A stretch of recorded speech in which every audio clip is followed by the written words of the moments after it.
Morning, family. It's Chantel. I am back with another video here on Lock In with God. So I tried to do a couple AI videos, but it didn't get a lot of traction. So here I am with you guys. I just wanted to come on here today to talk to you about manna. So I'll say for like the last 2 weeks, God has been giving me a word about provision, about supernatural provision and manna.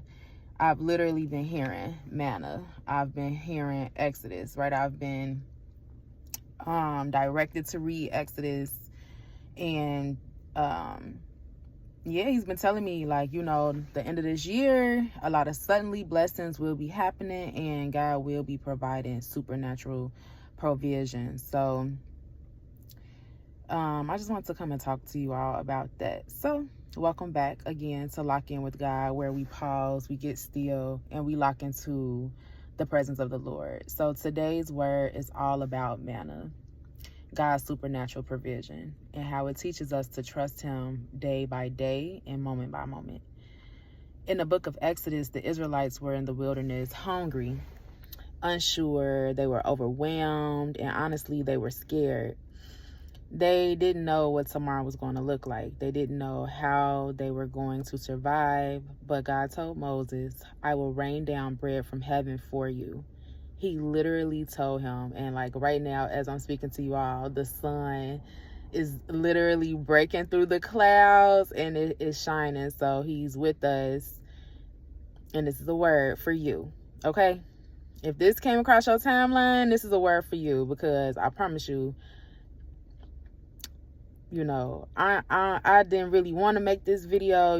I'm an introvert. I'm shy. I don't like to be like facing the camera, but God has been really nudging me to put this word out. He has been nudging me, and and this is another word for a different day, but you do not have enough gas money to outrun God. Please stop trying to outrun God. When He gives you that idea, when He gives you, when that thought pops in your head and that feeling pops in your spirit and you can't break it, like it's just something that won't go away, the nudges won't stop, that's God putting you back in line with your purpose and basically giving you direction and telling you what to do and which way to go. So that's a different word for a different day. But back to our word today about manna. So again, God told Moses, I will rain down bread from heaven for you. And every morning, manna appeared on the ground. Every single morning. Fresh, new, and enough for that day. See, God didn't give them like a month's worth of manna. He didn't give them a year's supply. He gave them daily bread, right? Like our Father who art in heaven, hallowed be thy name. Thy kingdom come, thy will be done on earth as it is in heaven. Give us this day our daily bread. He provided them their daily bread, because daily bread builds daily dependence, right? And I hate to use the word dependence, but we need to be dependent on God. Like, if you dependent on anything, anybody, you need to be dependent on God. Like, you need to be dependent on God to provide your supernatural provision, to provide you with your daily bread, because He will. All you have to do is ask Him and He will. Sometimes God allows us to be in seasons where we can't see that far ahead, right? And it's not to punish us, but it's just to teach us to stay locked in with Him, right? Day to day, moment to moment, we got to stay locked in with God. And you have to trust Him daily. You have to trust God daily, right? Every single day, even when you can't see it in the natural, you have to have that faith that He is going to provide you with what you need, okay? So when you lock into God, with God, He begins to show you that provision. It isn't just money, right?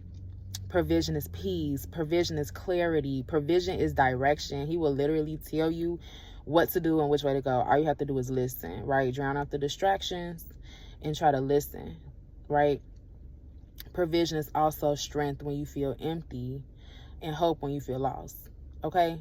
So God promises to meet you every single day with what your spirit, your mind, and your emotions and your life needs. Okay, just like He did with the manna, with the Israelites, provided manna.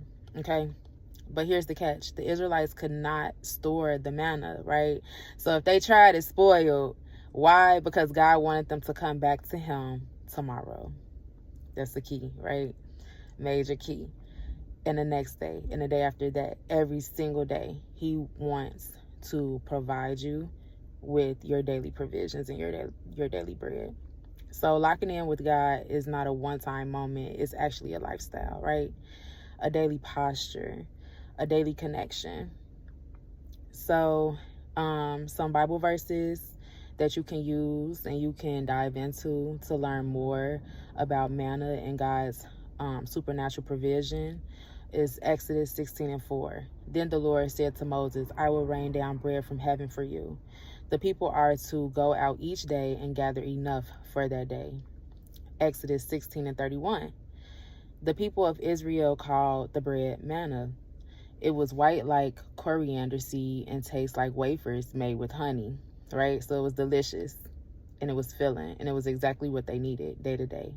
Also in Deuteronomy 8:3, He humbled you, causing you to hunger and then feeding you with manna, to teach you that man does not live on bread alone, but on every word that comes from the mouth of the Lord, right? So, sometimes supernatural provision is just not money. It's not money alone. It can be, but it's not always that, right? Matthew 6:11, give us this day our daily bread, right? Matthew 6:31, therefore do not worry about tomorrow, for tomorrow will worry about itself. So family, whatever wilderness you're in right now, financial, emotional, spiritual, God has manna for you, okay? God has manna for you, okay? You don't have to have the whole plan, and that's okay. You don't have to know how it will work out. All you need to do is lock in with God every single day. He's your provider, He's your source, and He's your daily bread, okay? If this word blessed you, make sure you please like and comment. Leave a heart in the comments. Leave prayer hands.